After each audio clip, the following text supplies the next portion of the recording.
stepped up on a little bit yesterday. But, I'm going to ask Amanda to come up to the stage. Been very influential in what we have going on in 2015. Towards the tail end of 2014, we started gathering with our new board that was coming in. And we decided that it was time to really develop a strong strategic plan for the organization. And by and large, with this man's leadership, we are very confident in the direction we're going in 2015.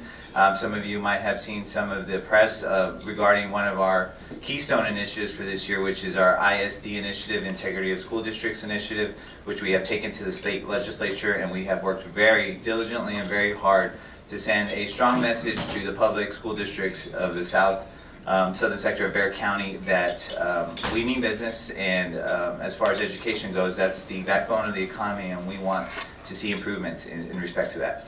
And so as we continue to go forward throughout 2015, I encourage you to participate in activities that you see. Check our chamber website.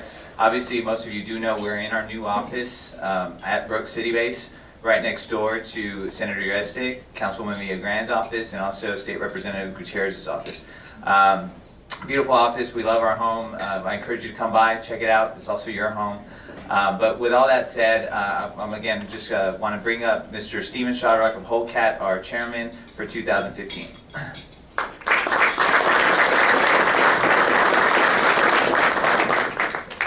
Well, good afternoon. Certainly appreciate everyone to coming out today. It's kind of hard not to come out today and be up here and look at that beautiful, beautiful view that we have here at A&M. So we appreciate their hospitality today. So I've got the great honor to read Sheryl Sculley's bio. It's quite impressive. It was quite lengthy. So Sheryl, I took the liberty to make some cuts if that's all right. So if I missed anything, I apologize for that. So Sheryl Sculley began serving as the city manager of San Antonio, Texas 9 years ago in November of 2005.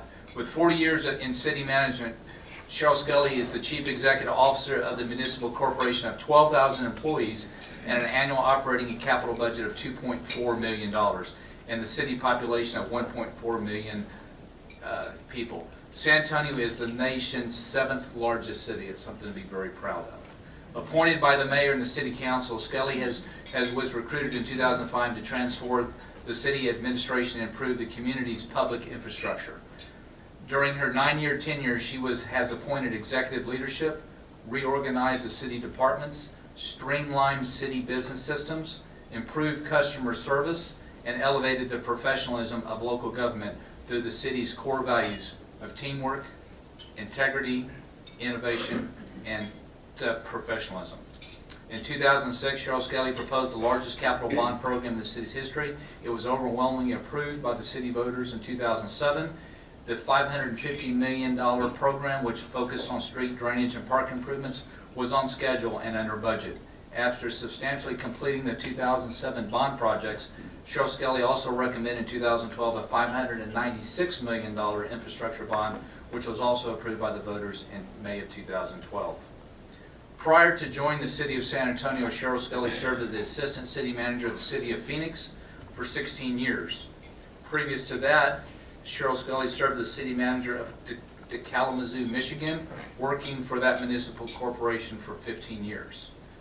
The International City Management Association Board in 2009, a 9,000-member professional organization, recognized Sheryl Sculley with the Career Excellence in City Management Award. In 2014, Sheryl was recognized by the ICMA for 40 years of service in local government. She is a fellow in National Academy of Public Administration and a member of the National Forum for Black Public Administrators and the International Hispanic Network. Her education, she earned a Bachelor's of Science from Ball State University and a Master's of Public Administration from Western Michigan University. On a personal side, Sheryl is married to her husband, Mike Sculley, and they have 2 grown children.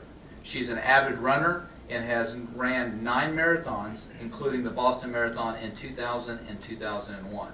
So please welcome Sheryl Sculley to the...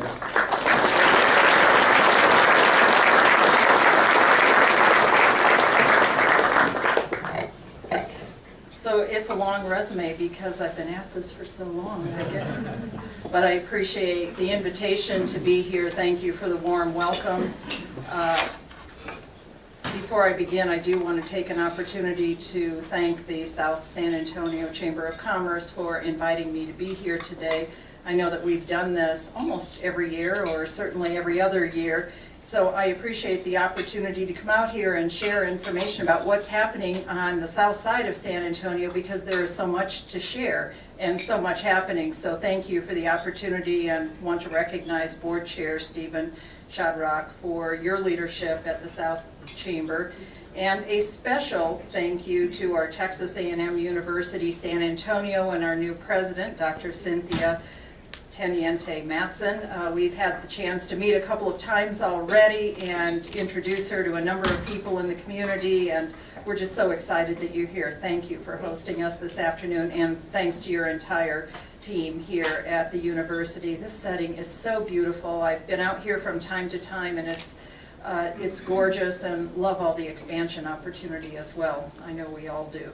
So thank you for hosting this afternoon. Well, what I thought I would do as we talk about what's happening on the south side, and specifically the City of San Antonio's role in helping further develop business, commerce, as well as the south side of San Antonio, talk about a number of areas. And there's a lot to say, so I thought I'd organize it in this way. Talk just for a minute about the financial management of the city and what we're doing. The Southside bond projects, what has been completed and what is underway in the 2012 bond program. A little bit on economic development and some of the programs specific to the South Chamber. A little bit on our pre-K for essay situation and the wonderful Southside Center that's also at Brook City Base. We had a board meeting yesterday and adopted the 2015-16 budget. And then talk a little bit about our comprehensive plan update for the community, further development of the city, a little on annexation, and then talk about that brochure that's on the table for all of you and what's happening at our May 9th election. That's a lot to cover, so I'm going to get started quickly, and please enjoy your lunch while I'm talking with you about a number of these issues.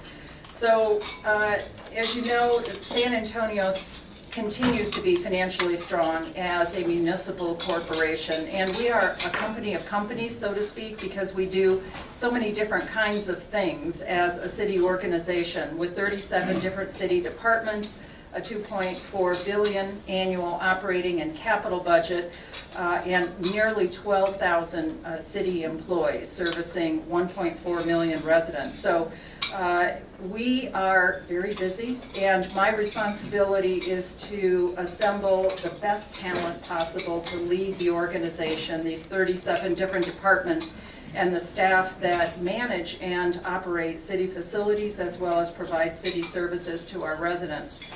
You know that our budget's divided into three major categories, so a total of $2.4 billion, but a general fund that's nearly $1 billion, and then the balance of the budget, $1.4 billion, about equally divided between our enterprise restricted funds and our capital budget for the city.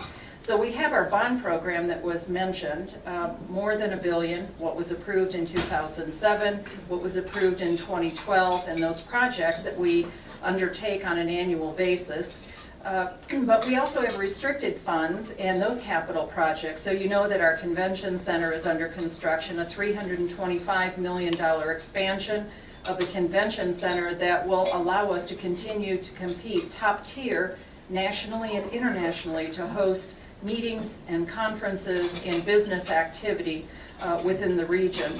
And then also a very high-profile project that's underway at the airport, a consolidated car rental facility that will allow us to better service our business and leisure travelers coming to San Antonio. And that is a $140 million project that's in design, and construction will begin this summer and completed in about 2 years.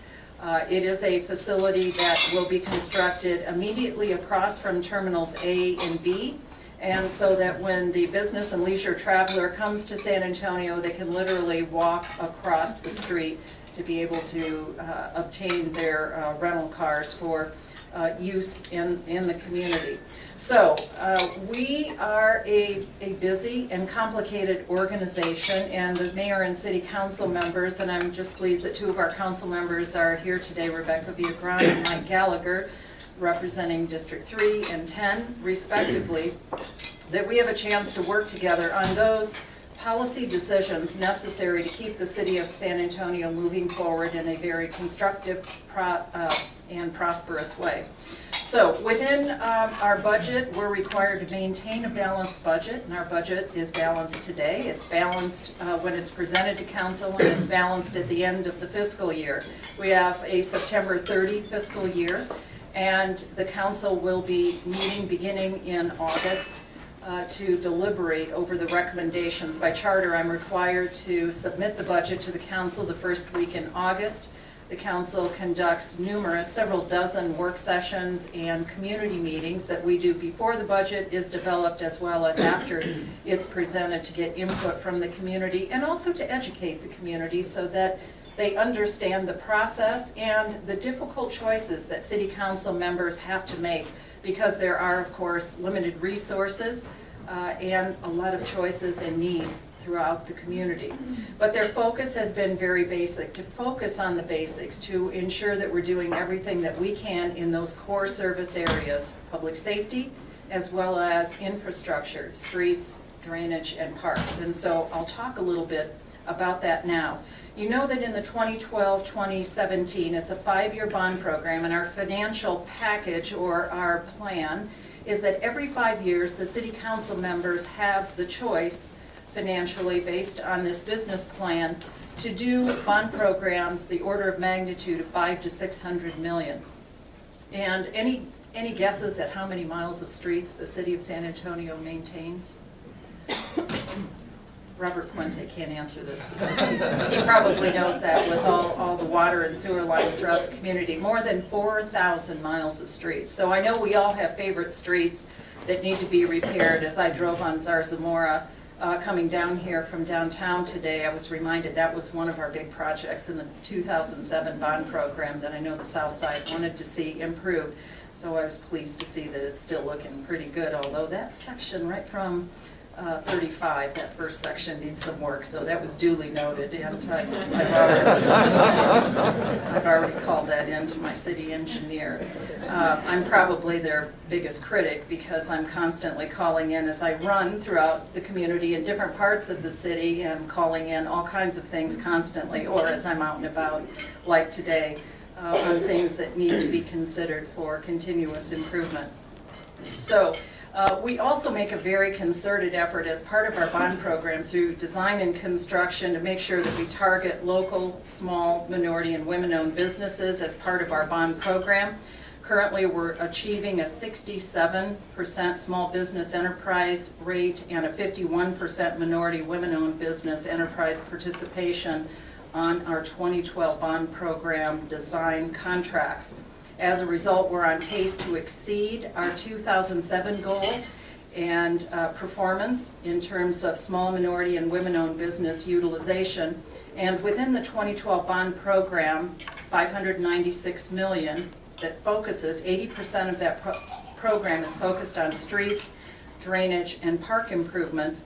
About 140 projects. 25 of those are completed, 45 are under construction, and another 51 are under design. So the program will peak during the 2015-2016 first half of the year in terms of our overall construction. We'll wrap it up in 2016 as we begin to plan for the next program. So we know that the needs are great. We all have those streets that we think need to be done, and our bond program is structured so that we can focus on some of the major arterials as part of the bond program. And we have a 5-year rolling infrastructure maintenance program that then focuses on local streets, sidewalks, alleys, and other improvements in our neighborhoods. They're designed to be complementary, but as I said, there's so much need in the community, we know there will always be more need than dollars available. We've used a process that employs a lot of community representation to help us pick the projects. Some of you, I'm looking around the room, have served on a bond committee in the past, and we would expect that we do that again. Invite the community to participate on each of the categorical committees to help us develop those bond projects for consideration. So the bond program includes projects all throughout San Antonio, but some of those I wanted to highlight about that are included on the south side include Pearsall Park, Theo and Malone Avenues, South Laredo Street Bridge, the Goliad Drainage Project, and the Belford Drainage. Lots of drainage issues on the south side, and so our program has focused as heavily on drainage as it has on street construction on the south side. So Pearsall Park, just to give a quick update, of course, is located in District 4, Southwest area. It's now one of the largest parks in San Antonio. The project consists, this 2012 bond program consists of 268-acre expansion of the existing park, bringing the total park acreage to 500 acres. So to put that in perspective, Brackenridge Park is about 300 acres, Hardberger Park about 300 acres, so Pearsall Park 500 acres of park. The total budget for this bond project in the 2012 program is $7.5 million. The design of the park improvements are complete, and the construction will start in June of this phase of the project, be completed in June of 16. The park improvements as planned include trail upgrades, a family fun zone with a splash pad and skate park, 5K challenge trail, and playground. So more improvements coming for Pearsall Park. And over on the south central part of the city, just north of here, is the Theo Avenue and Malone Avenue Corridors project. They're, of course, located in District 5, and this is a $14 million street project with significant pedestrian and bicycling improvements. Theo Avenue and Malone Avenues run parallel to each other, you know, between I-35 and Zarzamora. Several churches, schools, commercial businesses along this 2.5-mile stretch of both roadways are intermixed with residential homes via bus stops. This project will fully construct both roadways, improve the drainage, provide for sidewalks, driveway approaches, traffic signal improvements, and also include bike lanes and upgraded streetlights. And I'm pleased to say that construction just started 1st of April and is anticipated to be completed by May of 2017. It's a big project, 2.5 miles. The South Laredo Street Bridge is a new bridge being reconstructed on Laredo Street near I-35, also in District 5, as part of the citywide bridge replacement program. Currently, truck traffic to and from multiple commercial industrial businesses in the area have been detoured due to safety reasons with the bridge conditions and weight limitations. So this $2 million project of the bridge reconstruction includes the construction of 2 reinforced structures, basically, to be able to accommodate all of the heavy traffic in the area. It just started its construction last month, anticipated to be completed by this summer. So once the project is complete, the weight load limit signs and detours signs will be removed and will once again be permitted to drive over the bridge. Drainage specific projects. Overall, the city has approximately $39 million in drainage projects for delivery under the 2012 bond program on the south side, just on the south side. 2 of those, Goliad Road drainage and the Belford area drainage, are located, Goliad located, of course, both of them in District 3. The Goliad project is a $10 million project, 1.8 mile stretch along Goliad from Southeast Military to Loop 410. Includes the installation of new drainage system on the southern end of Goliad, new box culverts. It also includes reconstructing the road, a new center turn lane, so that it's a 3-lane road, bike lanes on both sides, curb sidewalks, driveway approaches. So we're excited that that $10 million project is underway. It's anticipated to be completed by the end of this calendar year, and we hold our staff accountable. One thing that I do is meet with our city engineer, budget director, and CFO on a monthly basis and basically ask 3 questions with regard to our capital improvement programs. That is, Are they on time? Are they within budget? And what decisions do they need from me to keep us on time and within budget? And so we also post all of our capital construction projects on our city website. So if you're interested in a specific project and would like to take a look at where the status of a project, you can go online and look at the program collectively or at an individual project to see where it stands in design, construction, and completion. We also have a barometer that shows green, yellow, and red so that we know on any given day or month what the status is of our projects. And even if they slip 1 or 2 weeks, it shows up in the amber color so that we know that we need to make some decisions to get it back on schedule and complete these projects for the community as quickly as possible. Also located within District 3 is an $8 million drainage project in the Belford drainage area. This too includes the channel from the intersection of Utopia and Belford to the south of the existing culverts at I-37.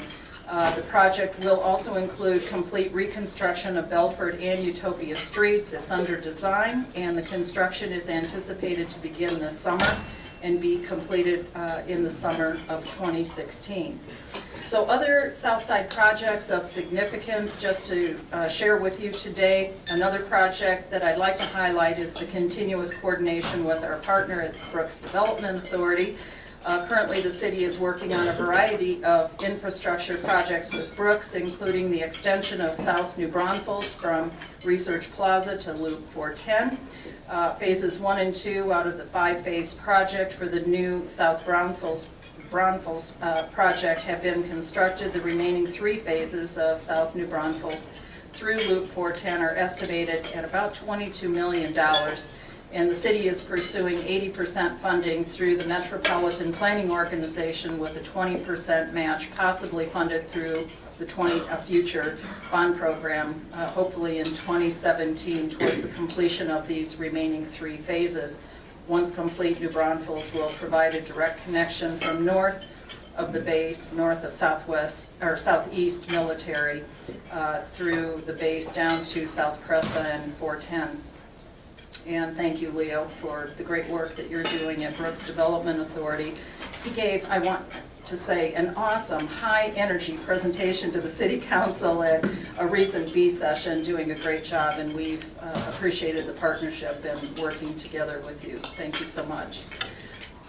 Now, just a little bit on economic development on the south side. San Antonio continues to be, as we know, an excellent place to grow business and to do business. Our unemployment rate this past February was 3.8%, as compared to the state's unemployment rate of 4.3% and the national rate of 5.8%. So we're doing better. We know, though, that we also need to do and continue to do more work in terms of workforce development so that our residents in the community have the skill set needed to be able to support 21st century jobs. In 2014, Forbes magazine looked at 52 major metropolitan areas for economic vitality and demographic strength, and out of those 52 metros, Forbes ranked San Antonio second in post-recession economic momentum, beating out Dallas, Houston, and other major metro areas. Noted strengths were economic indicators such as gross domestic product, or GDP growth, job growth, the city's low unemployment rate, as well as demographic changes such as the city's population growth and domestic migration. Our City Economic Development Department, led by Renee Dominguez, works with community stakeholders and is at the forefront of creating and keeping jobs in San Antonio, and we're delighted that Holt will be staying in San Antonio, headquartered here, and expanding in San Antonio, something very recently approved by the City Council. It is one of our target areas to recruit and to also maintain those companies that are headquartered here, so we do everything that we can, big and small in some cases, to help keep companies here and to help them grow, because it's not just about attracting new business to San Antonio. The greatest number of jobs, as we know, come from those companies that grow and prosper here in the community. So that's at the forefront of our economic development strategy. How do we retain as well as grow the number of jobs here through small business? So we also continue to target industries of the 21st century that will help raise the bar, the rising tide theory, for the community, and targeting jobs in the areas of healthcare, bioscience, aerospace, new energy economy, as well as information technology and cybersecurity. So each year the city works on numerous projects, but in 2014 we did help 3 corporations stay in our city through our business retention program. In addition to talking about Holt that was just recently announced, and more stories about that this week, CST Brands, which as you know is the spin-off company from Valero, the corner stores. CST Brands, led by Kim Lubel, has decided to stay in San Antonio and also expand a new headquarters site, creating and retaining a total of 400 jobs. And Councilman Gallagher and I were at that dedication just a few weeks ago. Another company, Security Service Federal Credit Union, a locally owned company whose headquarters we were able to keep in our city, will result in the creation and retention of nearly 1,000 jobs in San Antonio. And a third company, Oracle, a great example of a recent attraction to San Antonio is the Oracle Corporation, the second largest software company in the world, and they're going to create 200 high-paying jobs here in San Antonio, technology jobs. So the city's business and retention program keeps lines of communication open with existing employers in San Antonio, and we work to retain and expand jobs as well as investment. I'm able to go out with our economic development staff a few times each year to meet with big and small companies here to learn more about them, and I'm constantly amazed at the creativity and the work that's being done by the companies here in San Antonio. And we talk with them about what it would take to keep them here, to help them grow. Sometimes it's as simple as the need for a traffic signal for ingress and egress to the business. In other cases, they're looking to expand and may not even be considering San Antonio. So we talk with them about the opportunities here, and there are cases where they then decide, yes, I guess I could have considered expanding here. I really don't need to expand to a different city. So when we think about also what's happened with Toyota here on the South Side, since 2006 when Toyota decided to call the South Side home, and open, the area has seen growth, development, and an improved prosperity for the community. And although it's been a number of years since they decided to come to San Antonio, the benefits of the plant are substantial and continue to grow. The $2.2 billion plant has the capacity to annually assemble more than 200,000 Tundra and Tacoma pickup trucks. And just thinking about 200,000 trucks manufactured here a year, and now has more than, or almost, 3,000 employees. And within the past few years, various suppliers have relocated or expanded. We know that this is an unusual situation here, cutting edge, with the suppliers being located adjacent to the main facility. And there are a number of companies still growing as suppliers and coming to join the campus. Another company that I wanted to mention too is, of course, Mission Solar. And as a result of a partnership between the City of San Antonio and CPS Energy, the South Side has been the focus of initiatives to accelerate economic development in horizon industries such as the new energy economy. A great example of this, of course, is the solar panel manufacturing facility. Mission Solar officially opened its facilities in September of 2014, also at Brook City Base, and we were happy to be a partner on that project. Mission Solar invested $100 million in that building and their facility, and currently has 300 employees here on the South Side, with annual living wages averaging over $43,000 a year. So we're excited that that company, and it fits within those core industries that I said we're targeting to help grow and attract to the community. Now, Brook City Base, and of course, it's just one example of what Brook City Base has brought to the area, but today that 1,200-acre campus contains 26 businesses, Leo, and industries of healthcare, education, energy, more than 4,000 high-paying private sector jobs with annual salaries of $50,000 or more. So we're excited with what's happened with Brook City Base, and by 2021, it's projected that it will become the home to more than 8,000 jobs. So a great development plan, great progress there. And we thank Leo for all of his.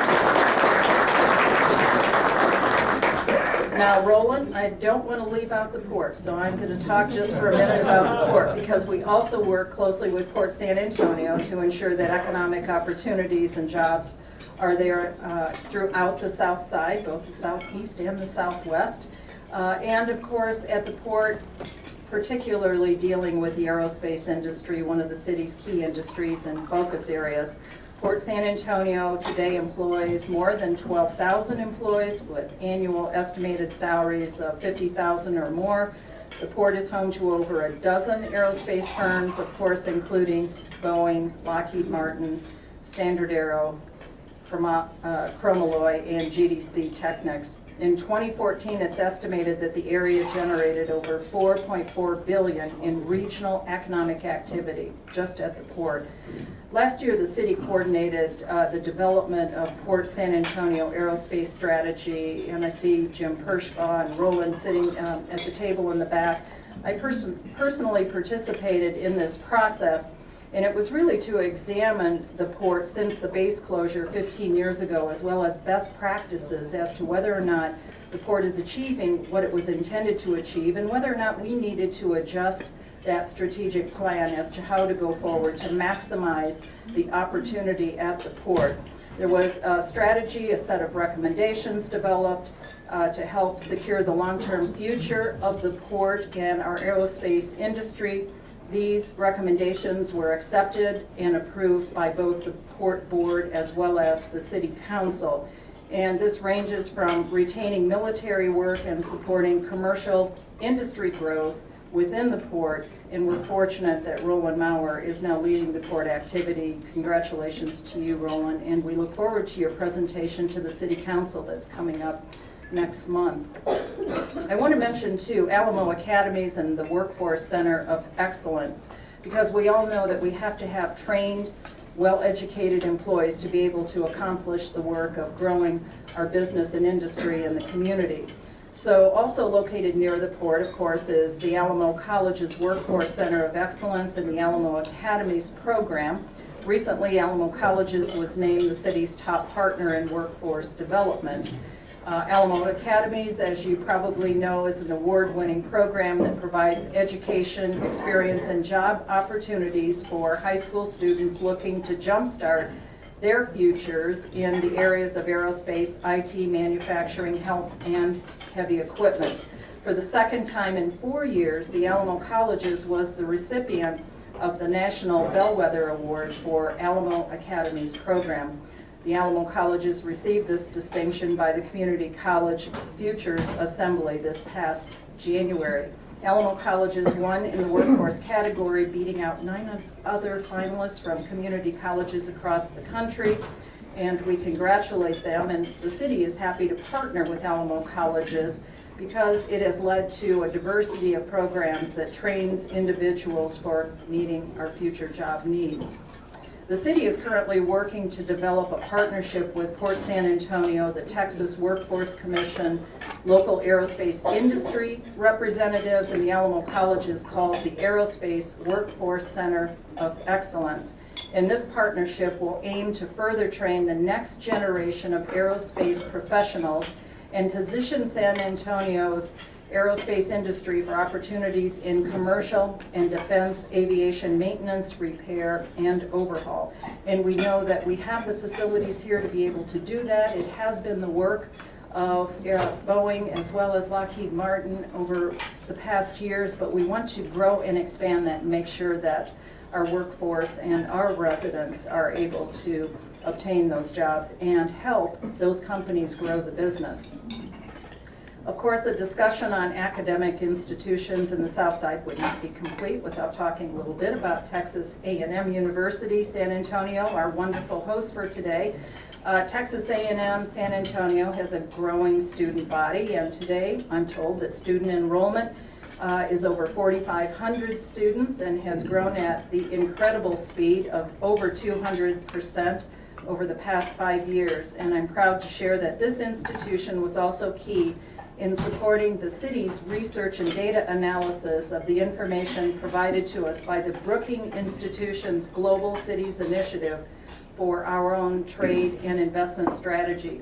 This strategy is helping San Antonio set the course for our international business recruitment efforts, and we thank the university for helping us. The city also recognizes that a focused and robust international business strategy is critical for San Antonio's long-term economic development growth. In 2012, the Brookings Institution selected San Antonio to be a part of its Global Cities Initiative, which aims to help cities around the U.S. have a global trade and investment focus. In 2014, Brookings selected San Antonio as one of only 6 communities in the U.S. for a pilot project on foreign direct investment.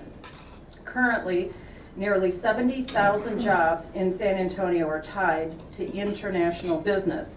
The San Antonio region has developed highly specialized clusters like aerospace, cybersecurity, petroleum, solar energy, transportation equipment, which are competitive internationally and align target industries with our economic development strategy. So we thank Texas A&M San Antonio for helping with that international business effort.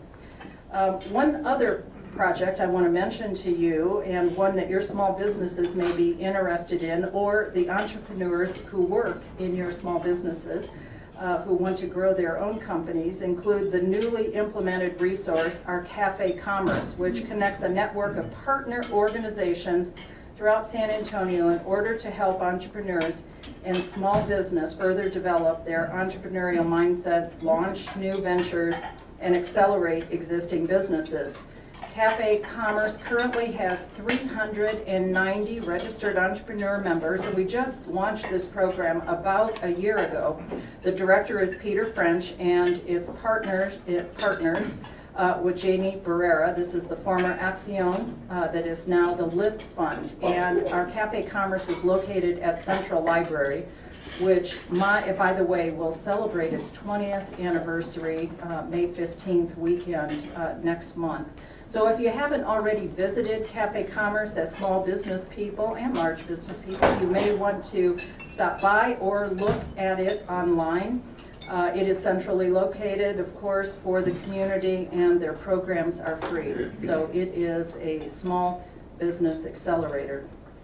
Our commitment to the development and continued success of Cafe Commerce and small business is further showcased through approximately $98 million paid to local, small, minority, and women-owned businesses through our city contracting process for various goods and services this past year. So nearly $100 million going to local small business here within the community out of the city's budget for those things that we purchase.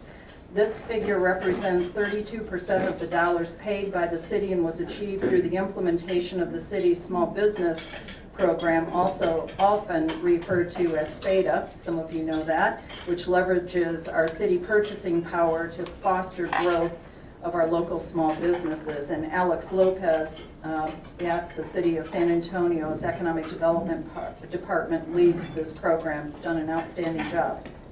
Okay, just a couple more things to cover, and then I'm happy to open this up to questions. Earlier I mentioned the importance of economic development and the city's commitment to strive to be an excellent place to grow and do business, but we're also investing at our future at the grassroots level and the youth through our Pre-K for SA, a voter-approved city-sponsored program. So you know this was launched under Mayor Julian Castro, our former mayor and now HUD secretary, and the program is well into its second year. Isn't that kind of hard to believe? So we voted in November of 2012, and want you to know that we opened our first 2 schools 9 months later. So we built those from scratch, hired staff, and opened the first 2 schools. We opened 2 more schools this past August, so we have 4 schools now located north, south, east, and west, providing full-day, high-quality pre-K education for 4-year-olds that equips our students with the tools, we hope, and by design, for long-term success, to stay in school, to succeed, to graduate, and be able to go on to college or for further job training in those technical areas of their choice, but to be able to do the jobs of the 21st century. So pre-K for SA was, of course, funded and approved by the voters, 1/8 cent sales tax. Yesterday, the board met, and by the way, the board is led by Elaine Mendoza. She is doing a phenomenal job as the chair, and the board is represented by educators as well as business leaders in the community, and it's balanced. It's about half and half, and they spend an inordinate amount of time ensuring that our curriculum and the program is operated well. These are all city employees. We now have, for the budget that was adopted by the board yesterday, next year's budget for the 15-16 school year is about $39 million, and that's with the sales tax that was approved by the voters, as well as some state matching funding that's coming into the program.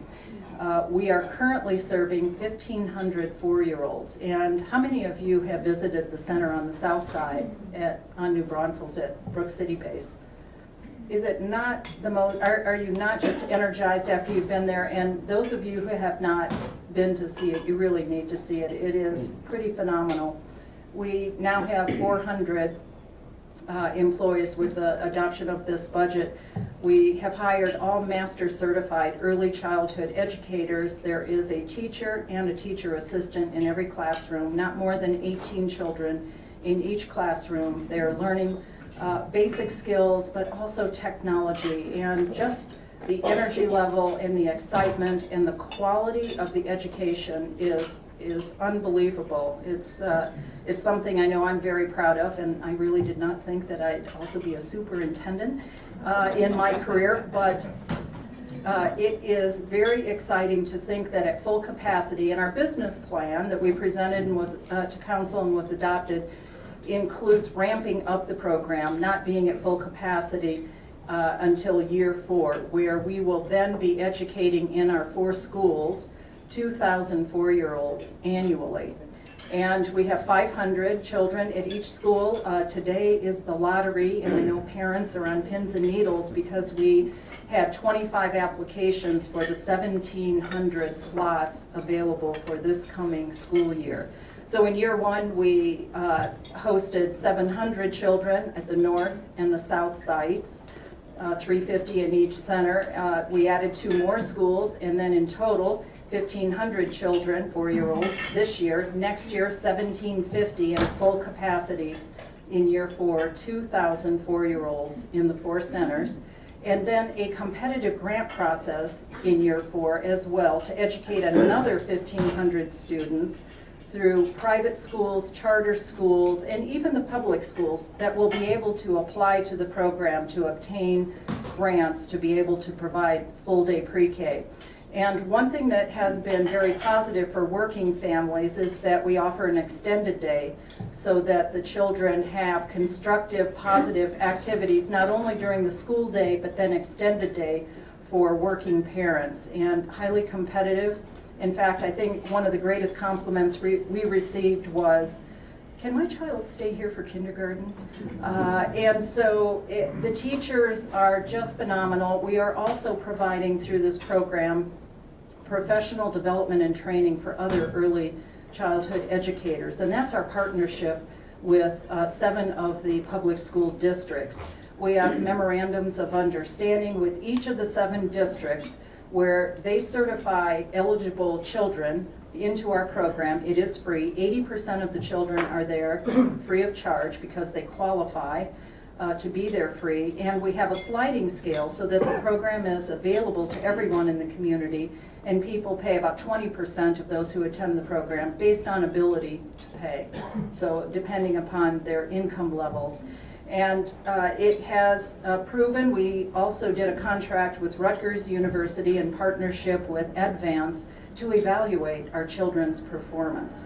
And in the first year, our 4-year-olds came into the program even below the national standard of where 4-year-olds should be in terms of behavior, numeracy, literacy, shapes and sizes.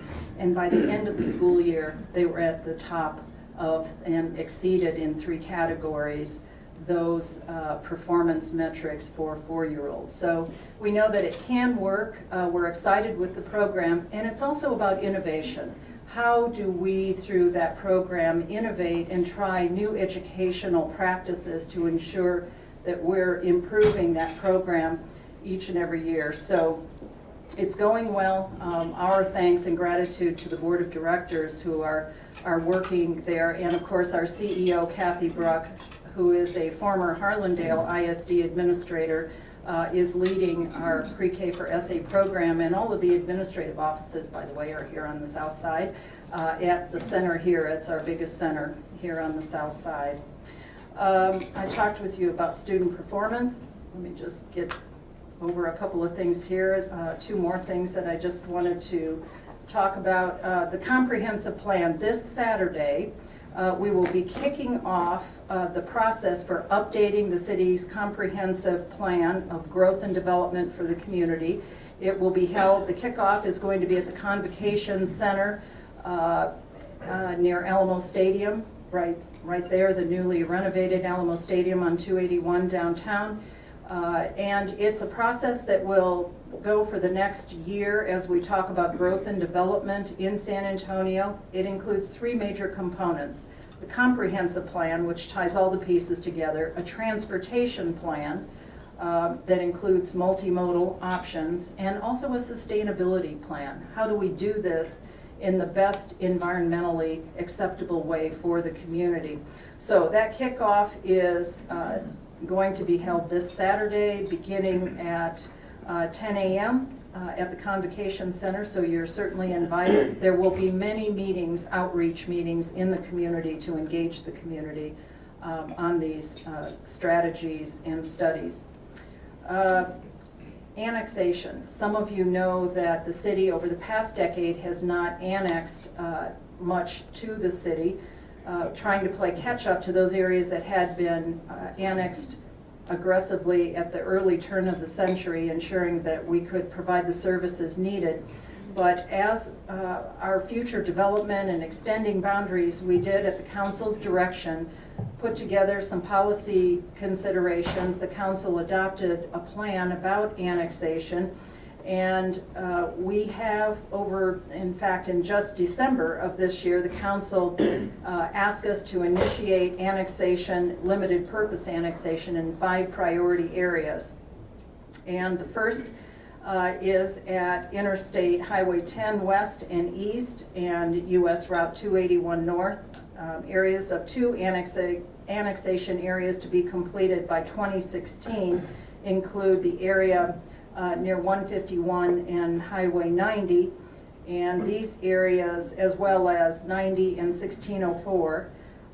These areas total over 66 square miles, have a current population of over 100,000 and projected population of over 200,000 by 2034. So what we've done is an analysis of, is it net positive or negative to the city to incorporate areas? And we know what happens, that many people move outside the city because they perhaps don't want to pay city taxes, but they want the benefits of living and having City of San Antonio benefits. And so we've looked at areas where now several of those areas are raising their hands saying, but we need better police and fire services and more road construction and drainage improvements and libraries and animal control. And so we studied those areas, made recommendations to council, which they approved the 5 areas that we are considering. There are some bills at the legislature that would limit the council's ability to annex, and so we're in conversation with our lobbyists and with our representatives at the legislature about local control and the importance of local decision makers being able to decide what's best for the local community. It's important to the city's economic competitiveness in the region to have that kind of flexibility, and for the council to be able to work with the area surrounding San Antonio. So you'll hear more about that. Okay, well, as you can see, there's a significant amount happening on the south side and throughout San Antonio in all of these topical areas. I do want to draw attention to the brochure that is on your table. It looks like this, pretty colors of blue and green. There are some items that are on the ballot for May 9th. You all are familiar with Propositions 1 and 2. One about the Edwards Aquifer Protection, Prop 2, authorizing the continuation of the Linear Trails Park program. Voters have approved these 3 times in the past, those 2 items, which include the continuation of the 1/8 cent sales tax is on the ballot as Propositions 1 and 2 on May 9th. I cannot say, well, yes, so I won't say that to you all, but the information is here about the program, and it is available on the city's website and is led by our Parks and Recreation Advisory Board, the Parks Foundation, our own park staff. And how many of you have cycled or walked or run on our linear trails throughout the community? Aren't they fabulous? What did we do before that? And perhaps that's part of the issue. There weren't the places to do that kind of exercise, and I'm constantly amazed when I'm out on the trails how heavily used they are by the community. Wonderful, wonderful assets. And the long-term goal is to create this necklace or circle throughout the community so that there is connectivity for all of the community to get on the trails and be able to traverse the entire city. And then also to talk about the 4 charter amendments, the mayor appointed a charter commission early this calendar year. They studied issues and made recommendations, and these 4 items are before the voters on May 9th. And they completed their work in early March. And so these recommendations include having a salary for our elected officials.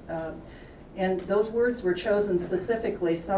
Originally people said, well, should we increase salary? And we said, whoa, time out. There is no salary for our elected officials. And so this is about, should we create a salary for our elected officials? And I can attest that they work much more than a full-time job, each of them servicing over 140,000 residents in each of the 10 city council districts. So it's a huge job, a huge responsibility, and just want you to know that that is the recommendation from the Charter Commission.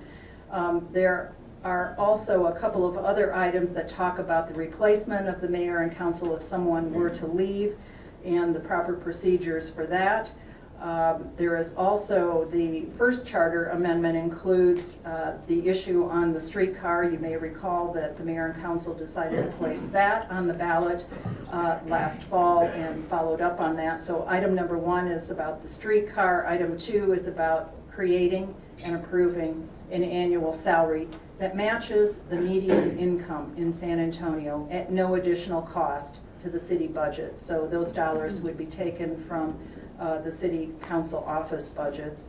The vacancy item is number 3, and then number 4 is language to make our charter consistent with statutes and where there's outdated language in the charter. So I share that with you. These brochures, if anyone would like copies of these, you can, Chris Callanan is here, who works with our city council. If you give him a card and tell him how many, we can make them available to you for your businesses or for your community organizations that may want to have copies. They're available in English and Spanish, so we share that with you as information. There's a lot going on. We've covered a lot. Financials for the city, the bond program, pre-K for SA, economic development, small business, some of what's happening at the port, as well as Brook City Base. You've been a very attentive audience. Thank you so much for the opportunity to talk with you, to serve San Antonio for nearly 10 years. It's hard for me to believe that it's been 10 years as city manager, but it's just been a dream for me, and the opportunity to help and work with you all to make San Antonio an even better place. Thank you.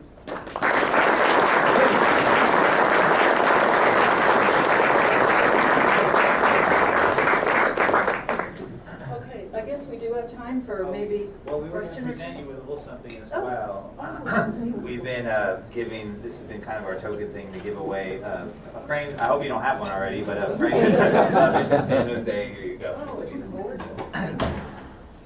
Wow. You ready? Oh, should we get? Are we whited out? See the- I know.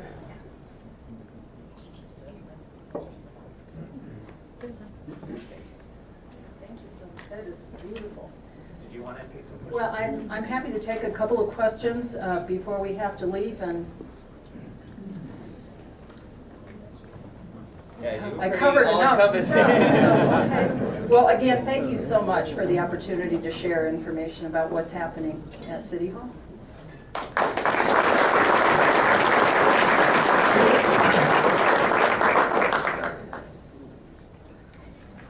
Again, everyone, thank you for joining us for lunch today. Also want to acknowledge our sponsors as well. Our gold sponsor for the event, Brook City Base, Zachary came in as silver sponsor. Also, Saws, Calumet, Frost, and Hope Cat as bronze sponsors. This event would not have been possible without their support, so we want to thank them as well. I also want to acknowledge how lucky I think we are in San Antonio to have our city manager, in fact, be Sheryl Sculley. When I was out in Del Rio, Texas, when I was the CEO of their chamber out in West Texas, hence the slip earlier, my chairman at the time would always get in my ear that she wanted to have Sheryl Sculley be our keynote speaker at our annual banquet. And I said, well, she's got a city to run. I don't think that she can come out to Little Del Rio, Texas. But it was just a case in point. She was a commercial developer. She knew and appreciated City Manager Sculley's stance on business-friendly, creating a business-friendly environment for all stakeholders. And she looked up to her like she was a superhero, and I do think she in fact is. So again, Sheryl, thank you for joining us today, and everyone, we are adjourned.